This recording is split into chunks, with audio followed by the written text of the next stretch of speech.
anthropologists have all spoken of the new reality that we inhabit today in the 21st century as a result of these changes. Relationships are arguably more shallow or more profound, more durable or more transitory, more fragile or more grounded. As the workplace for many becomes virtual, new possibilities emerge to construct lives beyond the 9-to-5 paradigm.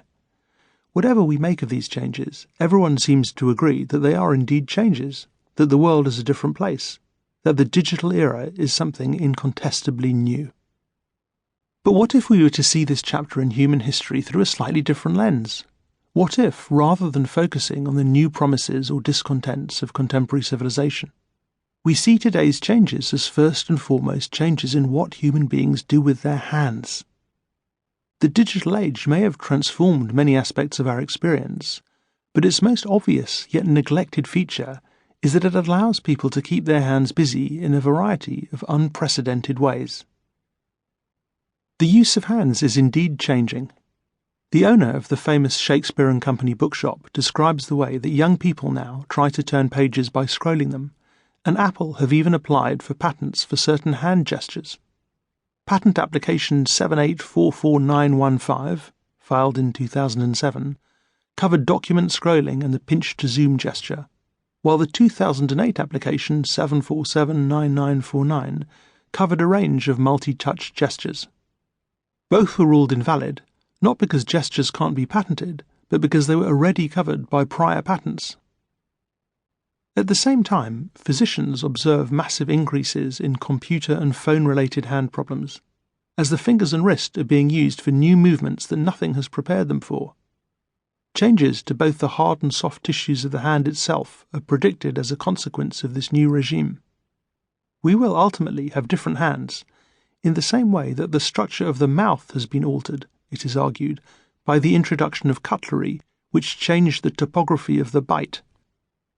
The edge-to-edge bite that we used to have up to around 250 years ago became the overbite, with the top incisors hanging over the lower set, thanks to new ways of cutting up food that the table knife made possible. That the body is secondary to the technology here is echoed in the branding of today's products. It is the pad and the phone that are capitalized in the iPad and iPhone rather than the eye of the user. Yet if the way that we employ our hands is changing, the fact that we have to keep our hands busy is nothing new. From weaving to spinning to knitting to texting, human beings have always kept their hands occupied. If the playground parent would once have been knitting or turning the pages of a newspaper, today they are texting and surfing. At home, computer games occupy the hands and fingers, and Minecraft, the world's most successful game, includes a curious on-screen hand that accompanies the player wherever they go. The phenomenal popularity of Lego, likewise, is not just due to clever marketing, but to its basic function of giving work to the hands. Once we recognize the importance of keeping the hands busy, we can start to think about the reasons for this strange necessity. What are the dangers of idle hands? What function does relentless hand activity really have? What role do the hands have for the infant, and how does this change during childhood? What links are there between hand and mouth? And what happens when we are prevented from using our hands? The anxious, irritable, and even desperate states we might then experience show that keeping the hands busy is not a matter of whimsy or leisure, but touches on something at the heart of our embodied existence. And this brings us to a paradox that will run throughout the pages to follow. The most obvious answer to the above questions is that we need our hands to do things with. They serve us. They are the instruments of executive action, our tools.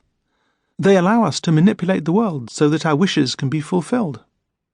We show our hands to vote, to seal an agreement, to confirm a union, to such an extent that the hand is often used to stand for the human agent that bears it.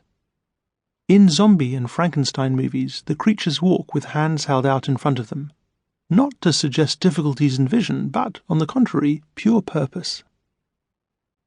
Yet at the same time, our hands are precisely what disobey.